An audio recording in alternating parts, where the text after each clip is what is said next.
కదా నాన్న. ఎవరది? నేను. అది నువ్వా? నువ్వు చిన్న పాపవా? ఎవరు చెప్పారు నువ్వు చిన్న పాపవు అని? పెద్ద పాప స్కూల్కి వెళ్తున్నావు కదా, మరి చిన్న పాప ఎలా అవుతావు? చిన్న పాప పెద్ద పాప నేను. చిన్న పాపవి నువ్వే, పెద్ద పాపవి నువ్వేనా? అవునా? పెద్ద పిల్ల పాపని అమ్మమ్మ ఇట్లా పట్టుకుంది. ఎట్లా పట్టుకుంది? ఆ రోజు. ఏ రోజు? అప్పుడు అక్కడికి పోయినా కదా ఆ రోజు. అక్కడికి పోయినాక అప్పుడు అట్లా పట్టుకున్నది. అవునా? అక్కడి అమ్మమ్మ ఆ అమ్మ దగ్గరికి పోయింది. ఓకే, సరే అయితే. అక్కడ డాక్టర్ దగ్గర ఉంది కదా, ఆ రోజు నేను ఇక్కడ ఉన్నా.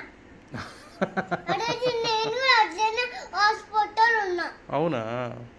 ఎందుకున్నా హాస్పిటల్లో అలా? ఆ రోజు ఇంజక్షన్ ఇచ్చారు. ఇంజక్షన్ ఇచ్చారా? ఎక్కడ? ఇక్కడ. ఎలా ఇచ్చారు? ఇంకా సన్ ఇచ్చారా? ఇక్కడ దాకా బొక్క పట్టుకుంది. బొక్క పడిపోయిందా?